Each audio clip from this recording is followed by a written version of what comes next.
Buenos días con todos. Gracias por acompañarnos en esta oportunidad. Damos inicio al webinar ABC de los dispositivos médicos. En esta oportunidad tenemos a dos especialistas en la materia, a Brenda Sarrín, que es asociada del estudio Pariet Rey Caubi Pérez Abogados, con experiencia destacada en Derecho Farmacéutico, Administrativo, Contratación Pública, Gestión de Proyectos de Infraestructura. Es abogada por la Pontificia Universidad Católica del Perú y cuenta con un Master of Business Competition and Regulatory Law por la Universidad Libre de Berlín. Adicionalmente, cuenta con una especialización avanzada en contratación estatal por la Pontificia Universidad Católica del Perú. También tenemos a Juan Olivares. Juan es químico farmacéutico con más de 15 años de experiencia en asuntos regulatorios y gestión de calidad en empresas transnacionales líderes en su rubro. Graduado del MBA Salud en la UPC, doctorado en Salud Pública y Salud Global, diplomado en Desarrollo y Gestión del Ciclo de Vida de Dispositivos Médicos, Gestión de calidad, asuntos regulatorios de productos farmacéuticos, farmacovigilance, tecnovigilancia, licitaciones y contratación del Estado también en gestión pública. Miembro del Subcomité Técnico de Normalización de Materiales Médicos de INACAL, evaluador de competencias profesionales del Colegio Químico Farmacéutico. También se desarrolla como docente de pregrado y posgrado de algunas universidades públicas y privadas del país. Corresponsal para Latinoamérica de la Journal of Medical Devices Regulation, past president de la Sociedad Científica Peruana de Dispositivos Médicos, gerente de Asuntos Regulatorios para el Perú, Ecuador y Bolivia. Actualmente presidente del Comité de Dispositivos Médicos de ANCHAP. Bienvenidos a ambos y empezamos con el webinar. Para tener una introducción, vamos a pasar ahorita a la presentación. Y en la presentación queríamos comentarles por qué la necesidad de hacer este webinar ABC de los dispositivos médicos. Como ustedes saben, el sector sanitario peruano presenta grandes brechas, no solo de infraestructura hospitalaria, sino también de equipamiento médico, aunado a que también son incipientes la producción nacional de equipamiento médico y material médico en el país, ¿no? Durante el periodo 2017 y 2021, las importaciones y equipamiento y material médico tuvieron un valor acumulado de 2.230.000 millones de dólares, experimentando un crecimiento en torno a 469% entre los años antes mencionados. Esta es información de ISEX, España Exportaciones e Inversiones. Al cierre del 2021, según la Cámara de Comercio de Lima, el gremio de salud, nos indica que se proyectó que la adquisición de dispositivos médicos del exterior ascendería a 340 millones de dólares. A junio del 2022, el MINSA destinó más de 10 millones para adquirir equipos médicos a favor de 9 establecimientos del MINSA. Estas cifras denotan que conforme al transcurso del tiempo se evidencia una importante demanda de dispositivos médicos en el país, tanto por parte de las instituciones privadas como públicas, debido a las brechas de infraestructura, como le comentaba, hospitalaria y equipamiento médico existente. De ahí la importancia de conocer la regulación sectorial aplicable a la importación y uso de dispositivos médicos en el Perú y aspectos técnicos involucrados. En esa medida, queremos hacer algunas consultas a nuestros expertos para que nos puedan explicar varios temas, del punto de vista legal y del punto de vista técnico. Empezamos. Brenda, primero, Hola, Karen, Brenda, gracias. Brenda, en Gracias. el marco de lo que ya comentamos, de la introducción que acabo de comentar, ¿qué involucra la regulación de dispositivos médicos en el Perú? ¿Qué se requiere para realizar la importación de dispositivos médicos en nuestro país? Ya como acabo de indicar, es incipiente, ¿no es cierto?, la producción de equipamiento médico en el país y hay una gran demanda de estos equipamientos. Entonces, nuestras primeras preguntas es esto, ¿no? ¿Qué se requiere para realizar la importación de dispositivos médicos en nuestro país? Y los titulares de los registros sanitarios requieren cumplir con alguna condición particular. Por favor, infórmanos sobre esto. Gracias. Gracias, Karen. Bueno, buenos días con todos y con todas. Para dar respuesta a las preguntas que nos haces, creo que es importante justamente iniciar por este punto, ¿no? Es el marco regulatorio o la base legal de la regulación de este sector en el Perú. Los dispositivos médicos se encuentran principalmente regulados por las siguientes normas. Esto es solamente a manera de referencia porque no es necesario pues que nos memoricemos los nombres de las normas, pero sí es importante tener en cuenta cuál es la estructura normativa que regula este sector. Por un lado tenemos a la ley 29459, que es la ley de productos farmacéuticos, dispositivos médicos y productos sanitarios, y por otro lado tenemos el Decreto Supremo 016-2011 SA, que es el reglamento.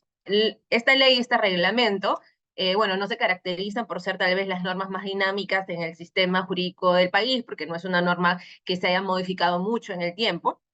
Sin embargo, es lo que existe a la fecha, ¿no? Es una ley, un reglamento con bastante contenido, incluso podríamos comentar que tiene pues apartados ligeramente técnicos, entonces sí es una norma compleja de entender, pero que nos ofrece salidas a las distintas alternativas que pueden presentar los inversionistas interesados en importar productos en el Perú. Adicionalmente a la ley y al reglamento, tenemos el Decreto Supremo 3-2020 SA, que lo mencionamos en esta oportunidad de manera especial porque este webinar trata de dispositivos médicos y más adelante veremos temas relacionados a su clasificación. Entonces, por eso señalamos que como parte de esta base legal, también contamos con el reglamento que establece las reglas de clasificación y los principios esenciales de seguridad y desempeño de los dispositivos médicos. Estas disposiciones normativas, la ley y estos dos reglamentos, se encuentran dirigidos a regular distintos aspectos vinculados a una serie de actividades, comercialización, importación y uso, por ejemplo, que en este caso se desarrollará respecto de dispositivos médicos, ¿no? Pero el scope de estas normas es mucho más amplio, ¿no? Tenemos aquí a los medicamentos, los cosméticos, productos sanitarios, etcétera, solo que en esta oportunidad vamos a hacer énfasis en dispositivos médicos.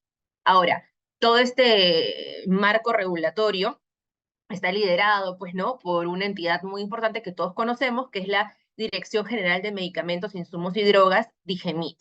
Esta dirección tiene una serie de funciones, pero la que nos compete en este caso mencionar es la de supervisar la autorización, registro, control, fiscalización, vigilancia y trazabilidad de los dispositivos médicos. Luego, más adelante también vamos a poder desarrollar exactamente en qué partes interviene DIGEMIT, o otras entidades descentralizadas que son parte de esta misma dirección, pero que es la máxima referencia de autoridad nacional en temas sanitarios que tenemos para estos efectos en esta oportunidad, ¿no? El siguiente, por favor. Ok, entonces partiendo de esa base, ¿no? De la base legal, de esta ley, este reglamento que tenemos, aquí pues hemos puesto la cita textual de la ley respecto a la definición que tenemos de dispositivos médicos. Consideramos necesario mencionarla tal y como está en la norma porque es una definición amplia, una definición que como veremos incluye una serie de bienes, se menciona una serie de bienes con distintos fines que nos van a permitir tener una orientación respecto de la naturaleza que puede tener el bien que a mí me interesa importar como empresa, pues como fabricante o como empresa simplemente interesada en invertir en este sector en el Perú. Entonces, veamos, según la ley, retrocede por favor, ya. La ley, los dispositivos médicos son considerados cualquier instrumento, aparato, implemento, máquina, reactivo o calibrador in vitro, aplicativo informativo, material u otro artículo similar relacionado, previsto por el fabricante para ser empleado en seres humanos solo o en combinación para uno o más de los siguientes propósitos específicos: diagnóstico, prevención, monitoreo, tratamiento o alivio de una enfermedad, diagnóstico, monitoreo, tratamiento eh, de de una lesión, investigación, reemplazo, modificación, soporte de la anatomía de un proceso fisiológico, soporte o mantenimiento de la vida, control de la concepción e incluso la desinfección de los mismos dispositivos. Como vemos, entre los bienes tenemos de todo tipo, desde instrumentos, implementos, hasta aplicativos informativos, ¿no? Materiales o artículos similares a estos, que tienen distintos fines, que no solo van desde el tratamiento o alivio de una enfermedad, sino también el de una lesión, control de la concepción e incluso situaciones de mayor riesgo, como podría ser el soporte o mantenimiento de la vida. Entonces, esto nos da pues una primera vista de todos los bienes que podrían encajar en esta definición y que requerirían condiciones especiales para su importación y comercialización en el país. Pero, bueno, más adelante también veremos eso. El trabajo de clasificación de los mismos es una tarea adicional, ¿no? Este solamente es el punto de partida. Ok, siguiente, por favor. Aquí solamente tenemos ejemplos de dispositivos médicos, ¿no? El Juan, que es experto en estos temas, nos va a ayudar a conocer un poco más las directrices de cómo clasificar uno u otro. Yo no me atrevo a clasificar esto ahorita mismo, así que solamente lo que hemos hecho es mencionar o ponerles una primera imagen de desde qué hasta qué podemos imaginarnos dentro de dispositivos médicos. Aquí tenemos jeringas, equipos para diagnóstico por ultrasonidos, concentradores de oxígeno, que conocimos muy bien estas máquinas, por ejemplo, durante el periodo de la pandemia, que es un periodo importante que ha mencionado Karen en la historia o el desarrollo de este mercado en el Perú, catéteres cardiovasculares, piezas de mano dentales y equipos de rayos X, ¿no? Que incluso podrían requerir más requerimientos, ya no solamente de IGEMIT, sino de otras entidades nacionales como podría ser el IP. Ok, siguiente. En fin, ok, ya. Como les había mencionado, hay una tarea adicional a la que correspondería simplemente identificar si esto es o no un dispositivo médico, lo que corresponde como segundo paso de esta tarea es identificar la clase. La norma señala que los dispositivos médicos se clasifican en 4 clases. Podemos mencionar la clase de bajo riesgo, la de moderado riesgo, la de alto riesgo, y la clase 4, que son dispositivos médicos críticos en materia de riesgo. Estas son 4 clases que tienen naturalezas completamente distintas, que vamos a desarrollar en la siguiente parte de este webinar, pero que es importante tenerlas mapeadas desde ya. Ahora, un punto importante a mencionar es que anualmente IGEMIT aprueba un listado de productos que no están sujetos a obtención de registro sanitario, y esto lo menciono aquí porque mayormente esto sucede con, de repente, los dispositivos médicos de bajo riesgo, ¿no? Que podría haber confusión si esto es o no es un dispositivo y, por tanto, si requiere o no un registro sanitario, si requiere o no contar con un establecimiento especial para poder recibir una importación.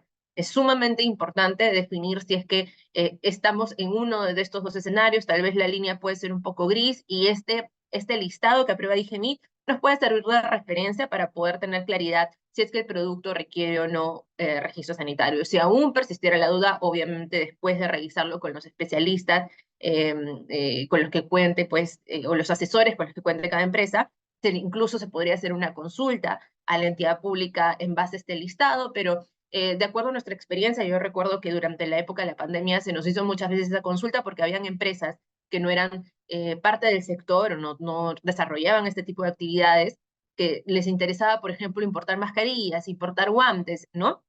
Y habían cierto tipo de mascarillas, por ejemplo, que estaban incluidas en este listado, entonces con eso se les podía dar pues una opción mucho más amplia de poder realizar esta importación sin tener que pasar por todo el proceso de obtención de registro sanitario y otras condiciones regulatorias requeridas, ¿no? Eso es un ejemplo y bueno, es un marco general de clasificación que se desarrollará en la siguiente parte. Siguiente, por favor.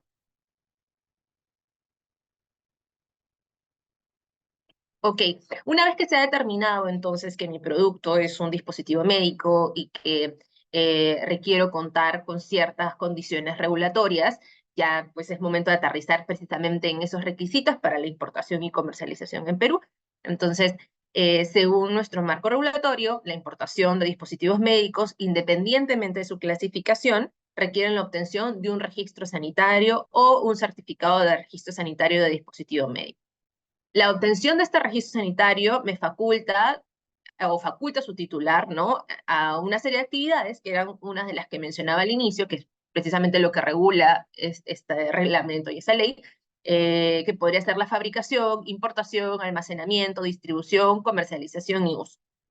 ¿Para qué me autorizan este registro sanitario? Va a depender de lo que yo le requiera a la entidad y de lo que yo declare, obviamente, como parte de la actividad que voy a desarrollar. pero en principio el registro sanitario me podría facultar a realizar esta serie de actividades, ¿no? Si el producto, ahora, tenemos también una alternativa, que no es solicitar un registro sanitario desde cero. Por ejemplo, si el producto ya se encuentra registrado en el Perú bajo otro titular, titular tercero, es posible importar el producto mediante la obtención de un certificado de registro sanitario.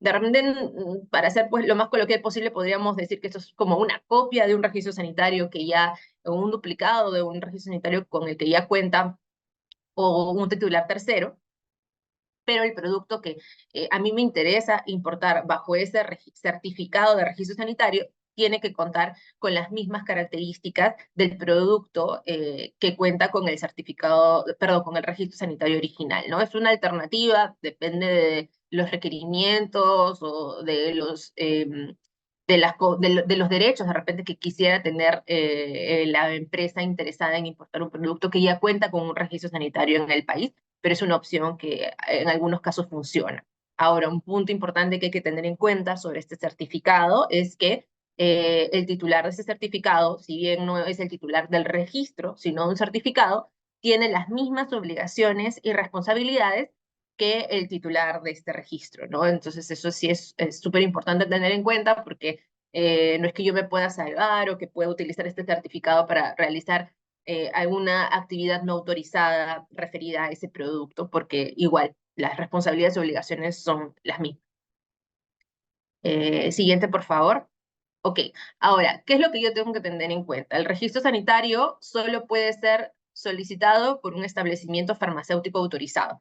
Esto lo hemos colocado en esta parte porque entendemos que las empresas o los interesados que están atendiendo este webinar ya podrían de repente conocer un poco cómo funciona el mercado y conocer que, o contar incluso con establecimientos farmacéuticos ya autorizados, pero en el caso de que no fuera así, es importante considerar que el registro sanitario solo puede ser solicitado por quienes cuentan con una autorización sanitaria para operar como establecimiento farmacéutico, ya sea como laboratorio o como droguería. El mundo de establecimientos farmacéuticos es otra historia, tiene otras normas particulares aplicables a establecimientos farmacéuticos, porque requieren un proceso de constitución, un proceso de acondicionamiento específico, ¿no? Y obviamente tienen que pasar por un proceso de autorización especial. Entonces, en realidad, ese es el punto de partida. Si a mí me interesa importar un producto de cero, nunca he tenido experiencia en el mercado, por lo primero que voy, probablemente va a ser por identificar si mi producto requiere contar o no con registro sanitario. Sin embargo, eh, el único que puede solicitar un registro sanitario respecto a ese producto es un establecimiento farmacéutico autorizado. No, no es suficiente con que yo tenga un establecimiento que tenga la apariencia, ¿no? Que funcione como un almacén, por ejemplo, donde voy a recibir la importación. No, eso no es suficiente para la autoridad. Ese almacén o el espacio en el que se va a recibir la importación tiene que tener condiciones especiales, estas tienen que haber sido verificadas y obviamente tienen que contar con la autorización especial. Entonces, eso sí es un punto súper importante que queríamos resaltar aquí. Este webinar no trata de establecimientos farmacéuticos, pero igual es necesario mencionarlo, ¿no? En el caso de los certificados, perdón, los certificados de registro sanitario, son solo las droguerías autorizadas las que pueden solicitar. Los establecimientos, como les decía, deben cumplir con condiciones del reglamento establecido, del reglamento de establecimientos y otras normas sanitarias aplicables, ¿no? Entre dichas condiciones tenemos aspectos vinculados a la iluminación, distribución de espacios, buenas prácticas, la presencia de un director técnico que es el responsable del funcionamiento del establecimiento, durante su periodo de operación, ¿no? Entonces, si es necesario un proceso de implementación previo del establecimiento antes de solicitar la autorización respectiva, porque como se trata de una infraestructura, de un espacio, hay una visita que realiza, una inspección técnica que realiza DIGEMIT antes de otorgarme la autorización, en la que se van a verificar precisamente estas condiciones, ¿no? Iluminación, distribución, etcétera. De cara a su comercialización, deberá tomarse en consideración la clase a la que corresponde el dispositivo, claro, y cuál es la categoría que tiene mi establecimiento, y el usuario o la categoría, exacto es lo que les decía, y el usuario o la categoría del establecimiento de salud al cual se destina, si es que finalmente eso es ese es el track de mi cadena de servicio, de actividad, ¿no? Entonces, creo que con esto, Karen, espero haberle dado respuesta a las consultas principales que nos hiciste, marco regulatorio, requisitos, ¿no? Sí, Ciertas condiciones. Y bueno, no sé si tienes consultas adicionales de repente para Juan. Gracias. muchas gracias. Muchas gracias. Bienvenido, Juan. En base a tu experiencia, Juan, ya que nos hemos de una manera mencionado al inicio del webinar, coméntanos, Juan, dentro de tu visión, cómo se clasifican los dispositivos médicos, cuáles son los factores técnicos a considerar, cuáles son los procedimientos y plazos, y desde tu perspectiva y tu experiencia, cuáles son los retos en el sector salud respecto a los dispositivos médicos. Mm, Gracias. muy bien. Gracias, Karen. Gracias, Brenda, por la participación en la invitación. A nombre de ANCHAN, del Comité de Dispositivos Médicos, un gusto poder compartir aquí con ustedes. Muy bien.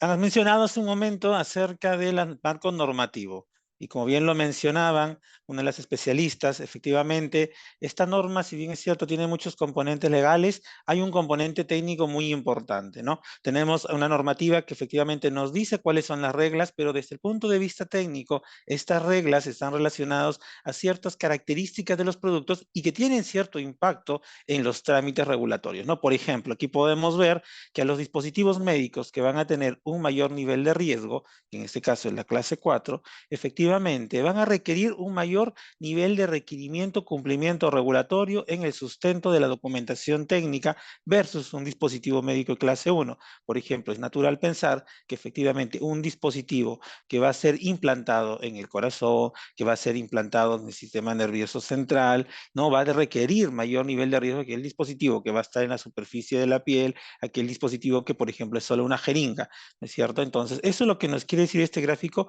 y lo que sí es el espíritu de la norma, no solamente local, sino también a nivel internacional. El siguiente, por favor.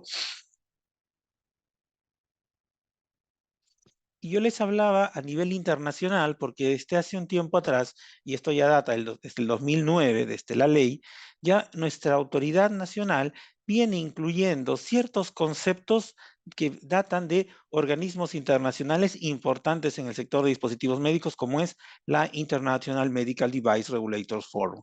Este foro que está conformado por autoridades como de la FDA, la Unión Europea y otros países más que son considerados de alta vigilancia sanitaria. En Latinoamérica tenemos a Brasil, por ejemplo, está también Canadá, Australia, Japón y otros más. Se han vuelto una organización de alto impacto e influencia en el mundo. Tanto es así que muchas autoridades están evaluando, algunas ya lo han hecho, incluir las recomendaciones y las guías de esta institución en sus normas locales. Bueno, nosotros hemos seguido también ese ejemplo y hemos ido incluyendo definiciones, ciertos criterios, ciertos lineamientos de esta organización. Y uno de ellos es justamente la clasificación, ¿no? Como vimos y lo decían anteriormente, en Perú las clases de riesgo es 1, 2, 3, 4. La IMDRF, la clase de riesgo es A, B, C y D. Prácticamente son 4 niveles de riesgo. Otros países tenían 3, otros países tenían otro sistema de clasificación fuera del nivel de riesgo, pero vamos a ver, y ahí pasamos al siguiente, por favor, cómo nuestra autoridad ha ido adaptando estos criterios, ¿no? Como ven, ahí está la clasificación de Perú, los ejemplos son muy similares a los que habíamos visto de la IMDRF, y qué es lo que se ha hecho para decir, ok, este dispositivo es clase 1, es clase 2. Todos los no invasivos, todo aquel dispositivo que no atraviesa la piel, todo aquel dispositivo que no ingresa al cuerpo será clase 1, no necesariamente. Todo dispositivo que va a solamente tener ni siquiera tiene un contacto con el cuerpo del paciente, ¿será clase 1 o no será dispositivo? No necesariamente. Hay ciertas condiciones intrínsecas al producto y a la indicación de uso que generan justamente un estado o un nivel de riesgo, ¿no? Por ejemplo, aquel dispositivo que podrá estar colocado en la piel, pero está colocado, por ejemplo, sobre piel lesionada, donde ya la piel lesionada tiene una característica diferente o un impacto en el riesgo de la salud del paciente diferente a una piel sana, ¿no es cierto? Tejido expuesto, por ejemplo, a raíz de una quemadura. el dispositivo tendrá que tener mayores condiciones de seguridad. Y esas condiciones se refieren a que va a tener un mayor nivel de riesgo, por lo tanto, va a requerir mayor sustento técnico. El tiempo de contacto del dispositivo médico, la zona de contacto, una zona externa en piel lesionada, una zona en contacto con el sistema nervioso circulatorio, un dispositivo implantable que va a estar meses, años, ¿no? Van a ser las características técnicas que van a definir justamente si un producto, un dispositivo va a ser clase 1 o clase 2, clase 3 o clase 4, ¿sí? La siguiente, por favor. Estas reglas han sido muy similares a los requisitos de la IMDRF. Aquí quiero mencionar, por ejemplo, el otro impacto que tiene tener esta clasificación. Ya les mostraba una imagen hace un momento que está muy vinculado al requerimiento técnico que tiene que haber. Este es un cuadro que nos puede mostrar hoy. Tenemos también, como les decía en nuestro país, tenemos 4 niveles de riesgo y como pueden ver, a medida que va aumentando el nivel de riesgo de clase 1 hasta la clase 4, van habiendo mayores requerimientos a sustentos técnicos, ¿no? Esto avalado por el gráfico anterior, que es un gráfico de la IMDRF y que tiene mucho sentido, como le decía, exigir, tener un mayor requerimiento técnico de exigencia a un dispositivo implantable, a una válvula cardíaca, por ejemplo, versus a una curita, versus a una jeringa, ¿sí? El siguiente, por favor.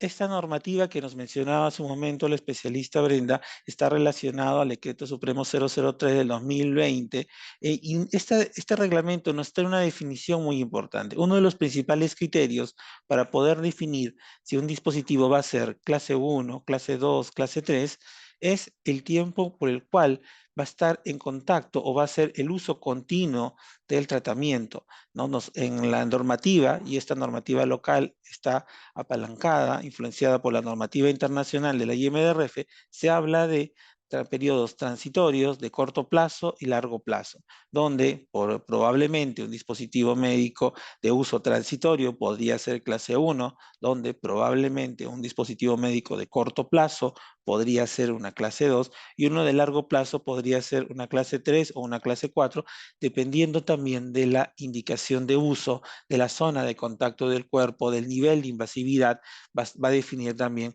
el criterio de qué clase de riesgo está. ¿Sí? En la siguiente, por favor.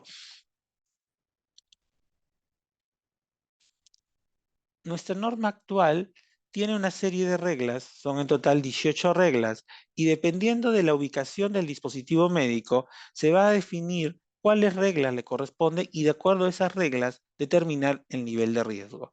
La IMDRF tiene 17 reglas, una regla menos, pero tiene el mismo sentido. Está agrupado en 4 grupos de dispositivos, igual a nosotros, dispositivos no invasivos, invasivos, dispositivos médicos activos y productos o dispositivos con reglas adicionales o reglas especiales, y dependiendo de la característica del dispositivo, si es no invasivo, invasivo, activo, va a transitar la evaluación dentro de las reglas que corresponden a ese grupo, ¿no? Aquí les muestro un árbol de decisiones, que es el árbol de decisiones que tiene la IMDRF.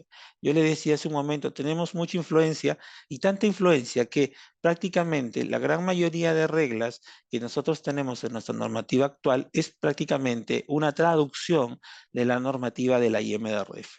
Sí, por eso me parecía muy importante traerles a ustedes a colación esta información de la IMDRF, porque no solamente en Perú, sino en varios países en el mundo está teniendo una gran influencia dentro del marco normativo de las autoridades.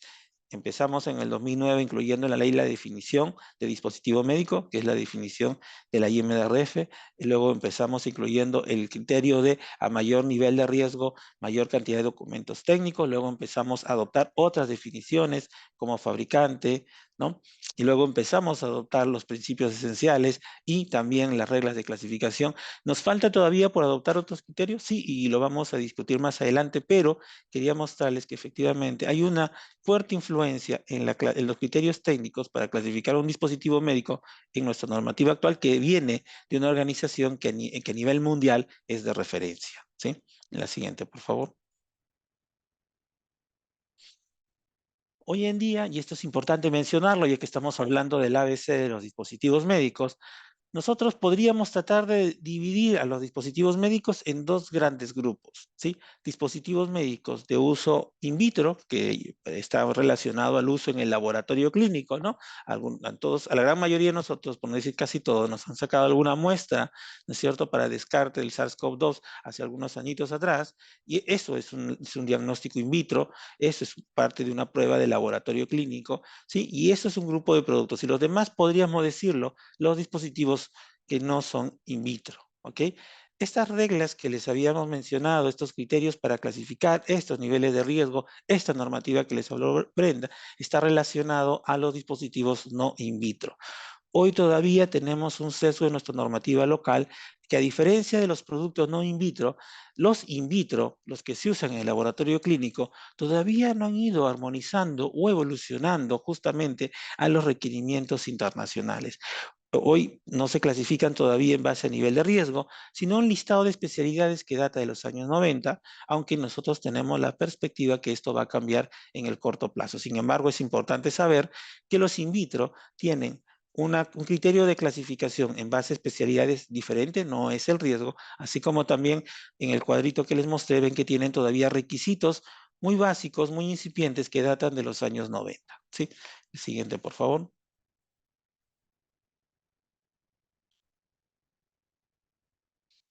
Muy bien. Entonces, todo esto lo que les mencionaba son las consideraciones técnicas y la influencia que estamos teniendo nuestra autoridad para la normativa y los criterios de clasificar un dispositivo médico. Es importante mencionar, como lo indicaban hace un momento al inicio de la sesión, que efectivamente los dispositivos médicos requieren ciertas autorizaciones, la compañía requiere una autorización, los productos requieren una autorización muy importante, que es el registro sanitario. Sin embargo, este registro sanitario en el tiempo debe irse manteniendo. Es decir, no es suficiente obtener la aprobación del registro sanitario y de ahí me olvido hasta que deje de comercializar o hasta que toque volver a renovarlo, que es 5 años después. No, durante el tiempo, durante el ciclo de vida del dispositivo médico, hay muchos cambios, muchas mejoras. La transformación tecnológica avanza bastante a pasos muy acelerados y esto impacta en estos productos, ¿no? Por ejemplo, unos cambios muy importantes en el registro que se pueden hacer son relacionados a cambios de seguridad del producto, cambios en el diseño, cambios en la información técnica que puede tener debido a las modificaciones o influencia de normativas internacionales, de estándares internacionales. Por lo tanto, los cambios post-registro es una actividad muy común que se realiza y que se tiene que hacer de tal forma que el dossier técnico del dispositivo médico siempre esté actualizado en su registro sanitario. Los agotamientos de stock son otro trámite que a veces, dependiendo de la situación, si es que los cambios no se implementaron en tiempo, si es que por error se envió una información que no tiene impacto en calidad y seguridad de manera incorrecta, se podría evaluar y determinar si la autoridad, a pesar de esas diferencias, permite la comercialización en el mercado local. Luego tenemos las autorizaciones excepcionales que muchos han usado durante el periodo de pandemia para aquellos productos que no tienen registro sanitario puedan, los pacientes importarlo de manera directa, puedan importarlo a otros establecimientos farmacéuticos cumpliendo ciertos requerimientos técnicos, ¿no? Pero claro, todo esto tiene ciertas características específicas y tiempos de duración temporal debido a la naturaleza de que no es un registro sanitario. Hay certificaciones adicionales, los fabricantes nacionales deben cumplir con certificación de buenas prácticas de manufactura y aquí tenemos una gran debilidad que lo voy a comentar en el siguiente slide. Todas las empresas que importan y comercializan deben cumplir con buenas prácticas de almacenamiento y en el caso que se comercialicen productos que requieran cadena de frío, refrigeración o congelación, deben cumplir con buenas prácticas de distribución y transporte, ¿no? Son marcos normativos que hay que cumplir, manuales que tienen ciertos requerimientos técnicos tipo ISO y que son certificaciones que emite la autoridad, es decir, hay una auditoría previa, una verificación previa para emitir esta certificación. Luego tenemos todo un proceso de vigilancia postmercado llamado tecnovigilancia. Seguramente el concepto farmacovigilancia o ESAVIS les es muy familiar a la mayoría porque estuvo muy difundido y se hizo mucha gestión durante el periodo de pandemia. Está relacionado a los posibles problemas de seguridad que podrían tener las vacunas, ¿no? En dispositivos, pues como nada es seguro al 100% y siempre hay que hacer una gestión de riesgo, la tecnovigilancia nos ayuda a identificar posibles problemas de seguridad que se pueden presentar en los productos. Entonces hay una serie de metodologías y acciones que están dentro del marco de la tecnovigilancia que se deberían implementar. Y final está las pesquisas, que es el mecanismo por el cual nuestra autoridad realiza una verificación de ciertas características de calidad y seguridad a nivel analítico de los productos, ¿no? Y esto lo hizo bastante durante la pandemia, iba a las compañías, iba a los establecimientos de venta, se llevaba una muestra, las mandaba a analizar y determinaba si efectivamente estaban cumpliendo con los requerimientos técnicos mínimos. La siguiente, por favor. ¿Cuáles son los principales retos que hoy tenemos? Y eso es importante decirlo, ¿sí? Ya un poco entendemos cuál es el marco normativo, entendemos la parte justamente técnica que tiene esta clasificación en base a unas reglas locales que tenemos mucha influencia internacional, sí sabemos que existen otras gestiones regulatorias de por medio, si bien es cierto, dije, nuestra autoridad desde 2009 viene implementando ciertas definiciones, metodologías, criterios internacionales, pues aún nos falta mucho por hacer, ¿no? Y esto es justamente parte de los retos que hoy tiene nuestra normativa, pero afortunadamente están trabajando en ello y eso les voy a comentar al final, ¿sí? Por ejemplo, un gran reto importante que tenemos es en los requerimientos que existen a nivel de rotulados, de etiquetas y de las instrucciones de uso, ¿no? Desafortunadamente nuestro país todavía hoy sigue teniendo requerimientos que son muy específicos de Perú. ¿Qué quiere decir? De que otros países en nuestra región, Latinoamérica o en el mundo no lo exigen. Entonces, esto hace a veces imposible poder comercializar, poder importar, poder registrar un dispositivo médico, porque en dispositivos médicos las etiquetas generalmente se hacen a nivel mundial, es decir, la misma etiqueta que yo comercializo el producto en Estados Unidos me sirve para la Unión Europea, me sirve para Asia o ciertos países de Asia y también debería servirme para Latinoamérica. Pero como tenemos a veces todavía requisitos específicos únicos en el mundo, esto hace en algunas circunstancias que no podamos registrar o importar o comercializar y tener disponible en nuestro mercado ciertos dispositivos médicos. Nuestros tiempos de evaluación, de que aprovecho para mencionar. La normativa nos da, de clasificación nos indica ciertos requerimientos técnicos, pero también en base a esos niveles de riesgo hay tiempos diferenciados de evaluación. En los tiempos normativos de la autoridad son 30 días clase 1, 60 clase 2, 90 clase 3 y 4, 30 para dispositivos in vitro. Sin embargo, en la práctica, y esto se entiende porque mucho depende de la cantidad de recurso humano que pueda tener disponible la institución, estos tiempos aumentan. Estos tiempos pueden ser a veces multiplicados por 2, multiplicados por 3, y en circunstancias inclusive han habido estos tiempos multiplicados por 4. ¿Sí? Sigue siendo un reto para la autoridad. Yo sé que están trabajando en ello, sé que ha habido un ingreso último de profesionales para justamente realizar la evaluación y poder tratar de estar muy cerca de los tiempos normativos. En dispositivos médicos, yo le decía hace un momento, ha habido mucho cambio. Se estima, por ejemplo, un dato de que para el 2030 más del 80% de los dispositivos médicos van a tener un componente de inteligencia artificial. En el mundo hay dispositivos médicos que se imprimen en 3D, hay dispositivos médicos de realidad virtual, hay dispositivos médicos de realidad aumentada, hay dispositivos médicos combinados, hay dispositivos médicos frontera y en el mundo inclusive esto recién está empezando a regularse.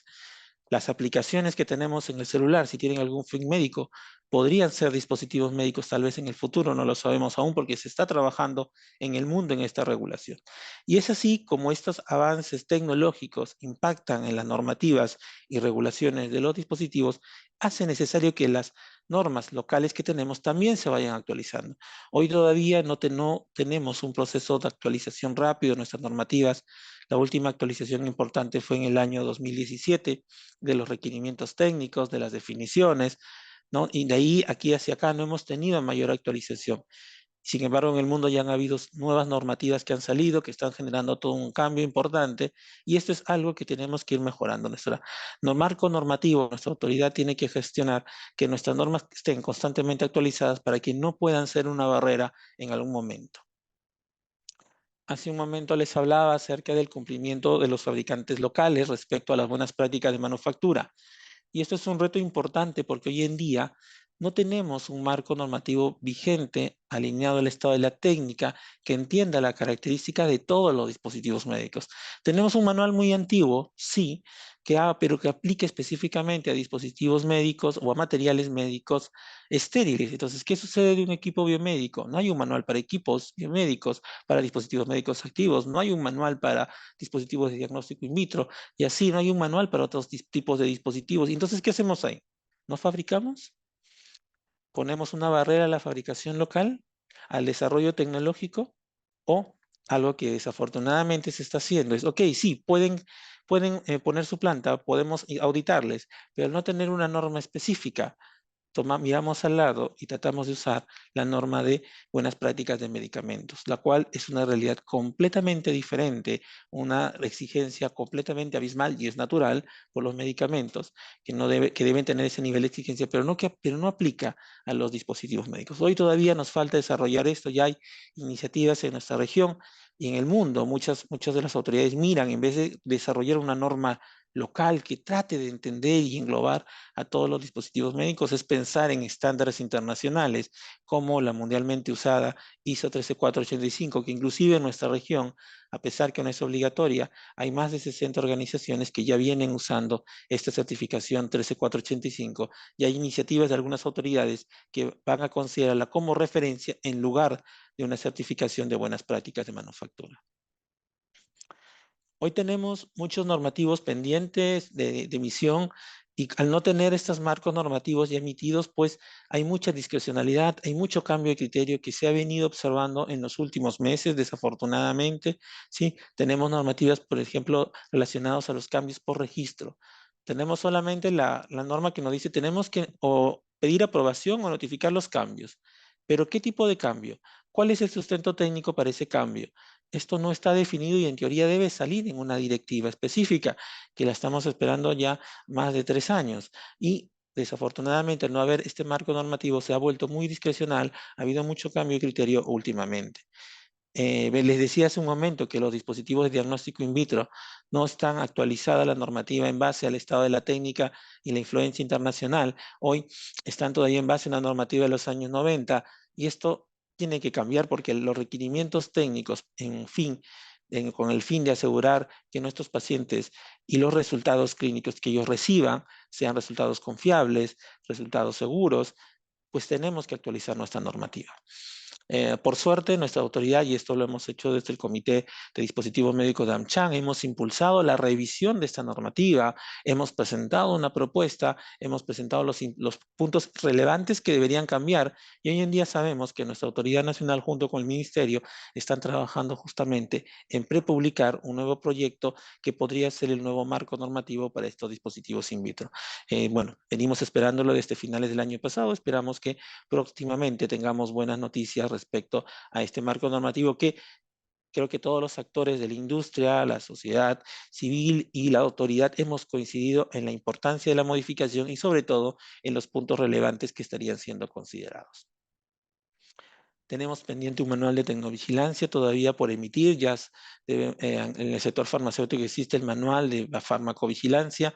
Sé también que nuestra autoridad está trabajando este año justamente para poder hacer sus modificaciones, para poder mejorar las propuestas respecto a tecnovigilancia y podamos tener un sistema nacional de tecnovigilancia que permita recopilar información, analizar, evaluar y determinar tendencias de seguridad para los dispositivos médicos que esté acceso y que sean el acceso disponible de productos seguros a los pacientes del país.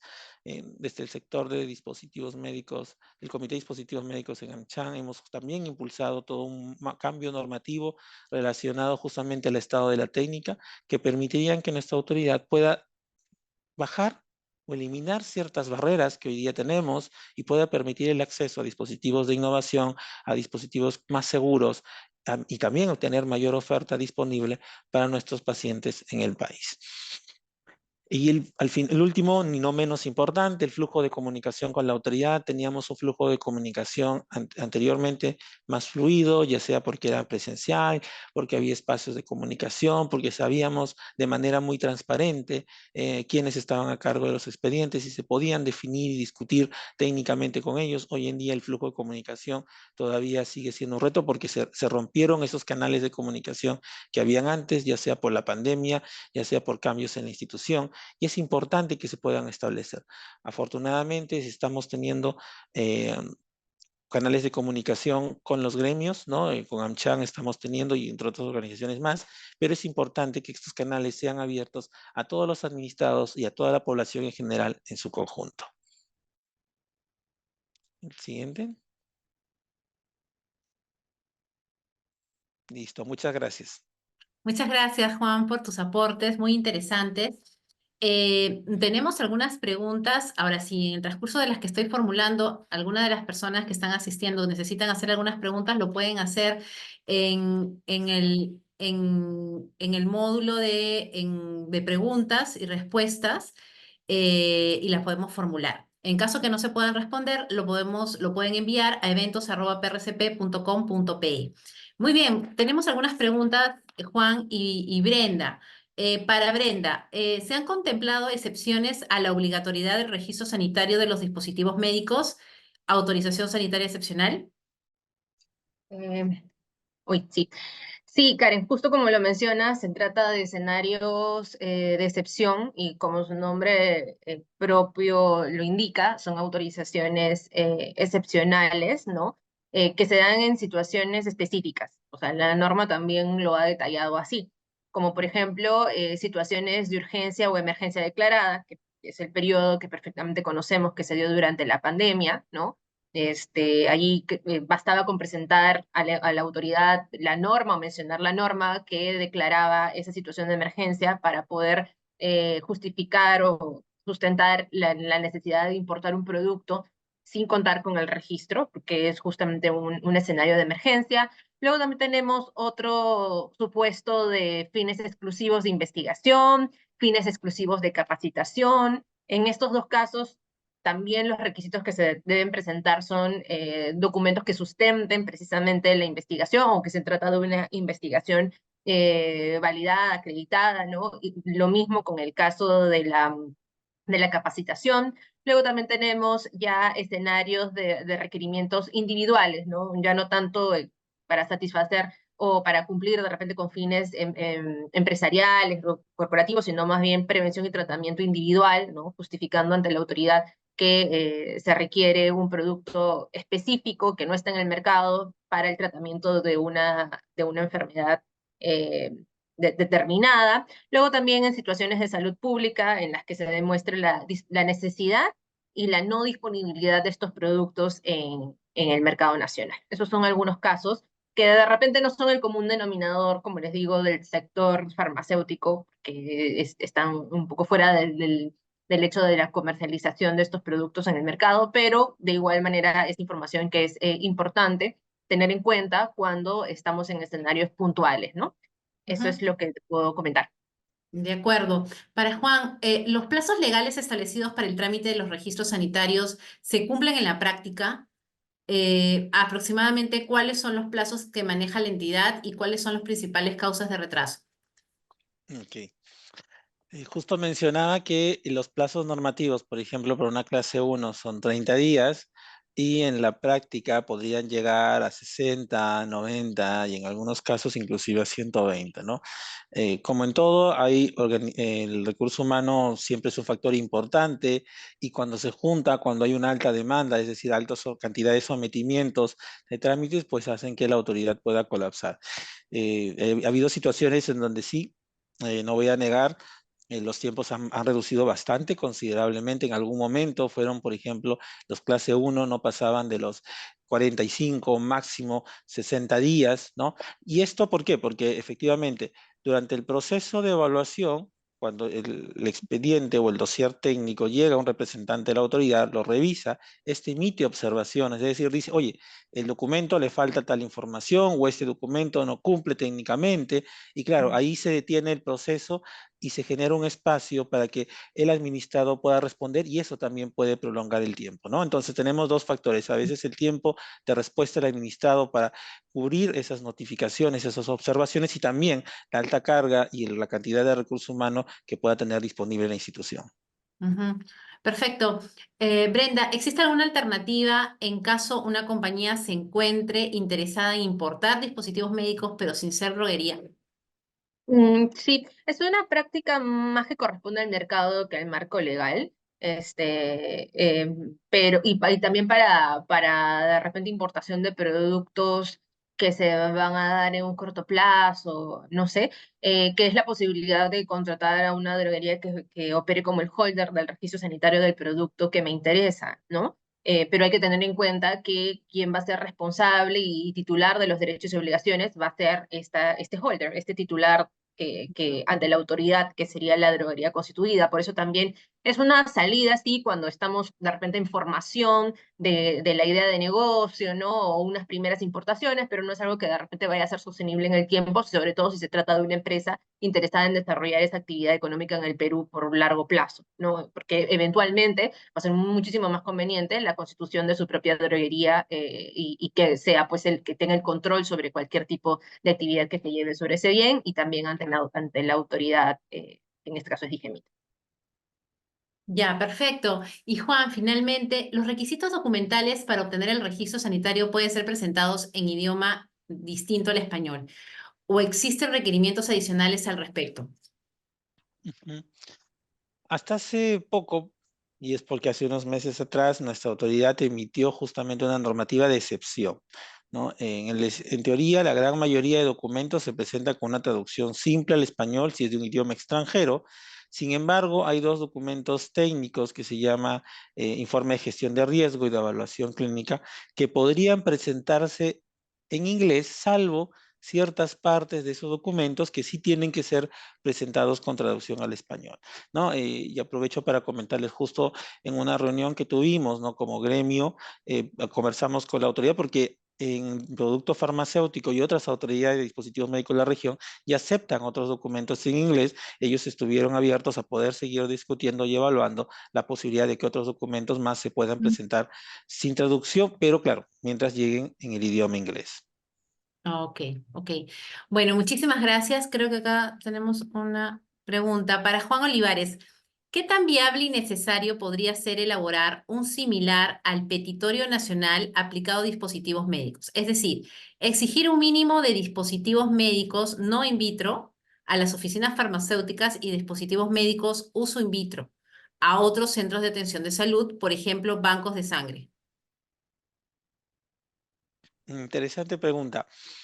Efectivamente, dentro del rubro del sector farmacéutico, los medicamentos, es un poco más sencillo poder determinar los dispositivos, los medicamentos genéricos o esenciales que se Ujú, requieren para que puedan estar cubiertos por las necesidades de la población, ¿no? En el caso de dispositivos médicos, no es tan sencillo porque existe una alta variedad y diferencia de características. Por ejemplo, ¿no? Si yo quisiera hablar de un dispositivo y hablo grapadoras, en el mercado existen más de 3 compañías diferentes que tienen grapadoras y cada grapadora, si bien es cierto, tiene la misma función, tiene un uso diferente y características diferentes y entrenamiento diferente al profesional. Entonces, no es tan sencillo, pero tampoco esto significa que no sea posible, ¿no? Dependiendo del nivel del establecimiento de salud, si es categoría 1, 2, 3 o instituto especializado, dependiendo del volumen que pueda tener de atenciones a ciertos ujú. procedimientos o patologías, podría determinarse por lo menos una cantidad de dispositivos médicos mínimos o básicos o esenciales, si los quisiéramos llamar. Sin embargo, es importante mencionar que, como le decía, existe una alta variedad, así es que probablemente no vamos a cubrir, a diferencia de medicamentos, un gran espectro, pero sí se podría definir un grupo de dispositivos esenciales. Perfecto, Juan.